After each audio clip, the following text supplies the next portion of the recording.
کو اس کے انوار کو آہا کب پاؤں گا یا شگے کربلا۔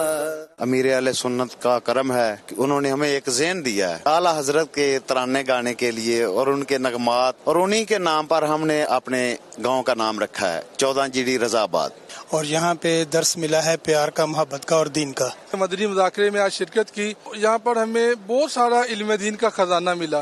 دنیا میں رہنے کے طریقے ہیں تو طریقہ جو اس کا یہی ہے کہ ہمیں دین کی جو تعلیمات ہیں ان کے مطابق زندگی گزارنی چاہیے تاکہ ہم اپنی دنیاوی اور آخری زندگی دونوں کو بہتر بنا سکیں۔ پیر صاحب نے بہت کچھ چیزیں سکھائیں شریعت کے معاملے میں اور ضروریات اہل سنت کے ہیں اور عقائد اہل سنت کے ہیں۔ امیر اہل سنت نے ہماری رہنمائی فرماتے ہوئے ہمیں بتایا کہ یہ ماہ مبارک کا ایک روزہ 30 دن کے روزوں کے برابر ہے۔ امیر علیہ سنت نے یہ بھی فرمایا ہے کہ جو نابالغ بچے ہیں یہ ان کے جو اپنے ذاتی پیسے ہوتے ہیں ان میں سے وہ ذاتی پیسوں سے کوئی چیز خرید کر نہیں دے سکتے۔ اور ہم نے حلیم اور لحیم اور دلیم کے اندر اور کھچڑے کے اندر جو ہم نے فرق سیکھا، تینوں نام لے سکتے ہیں لیکن کھچڑے کا پہلا نام لحیم ہے۔ امیر سنت نے جو یوم قرآن کے حوالے سے اس کا انعقاد فرمایا تو if something wrong is done then what shall we do، ہمیں کیا کرنا چاہیے؟ تکلیف ہوتی ہے نا، ایک معاملہ تکلیف والا ہے۔ مولانا الیاس قادری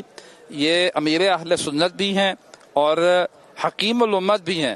امیر سنت کے ایک اعلان کرنے پر الحمدللہ لاکھوں افراد، میں خود بھی جمعہ کی نماز پڑھ کے تو اس وقت تک گھر نہیں گیا جب تک ایک پارہ تلاوت نہیں کیا۔ 4 یاران کا ذکر کیا، پھر اس کے بعد اہل بیت کا ذکر کیا، اور اہل بیت میں کون کون سے لوگ شامل ہیں اس بارے میں بھی بہت کچھ سیکھنے کو ملا۔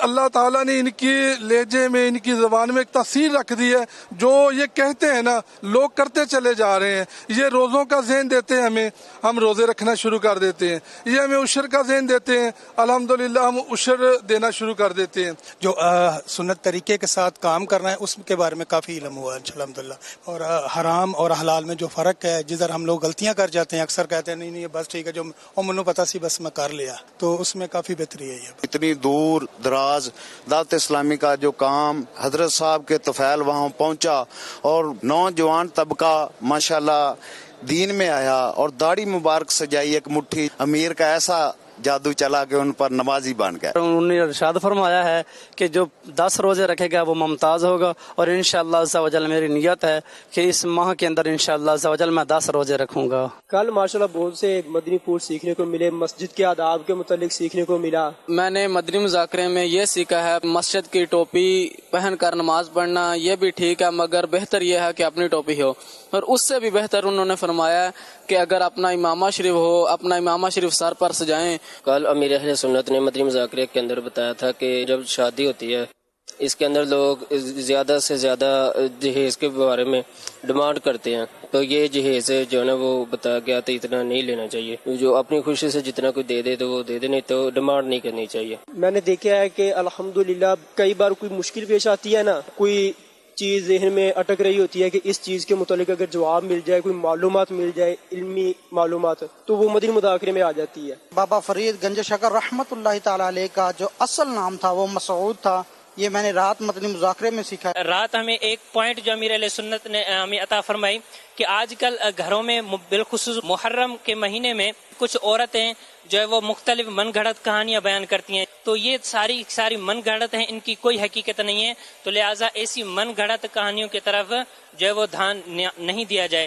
مینٹلی طور پر نا میں کچھ اپسیٹ تھا اوور ورک سٹریس کی وجہ سے۔ امیر اہل سنت کے مدنی مذاکروں سے جو سیکھنے کو ملتا ہے وہ الحمدللہ لکھنے کا معمول ہے میرا۔ کوئی پرانے مدنی مذاکروں میں نا مسکراہٹ کے فوائد لکھے ہوئے تھے، میں نے ان کو اپنایا، الحمدللہ بہت ہی فاقہ ہوا ہے بیماری سے الحمدللہ۔ اور میں امیر اہل سنت سے بہت محبت کرتا ہوں، اور میں نے نیت کی ہے کہ میں سر پر امامہ بھی سجاؤں گا، اور انشاءاللہ الکریم میں مدنی حلیہ بھی اپناؤں گا۔ اور انشاءاللہ مدنی قافلے کی جو انہوں نے ترغیب بنائی ہے کہ سال میں آپ نے 1 ماہ کا جو ہے مدنی قافلہ لازمی کرنا ہے، انشاءاللہ تعالیٰ اس پہ نیت کی ہے کہ انشاءاللہ سال میں 1 ماہ کا مدنی قافلہ ضرور کریں گے۔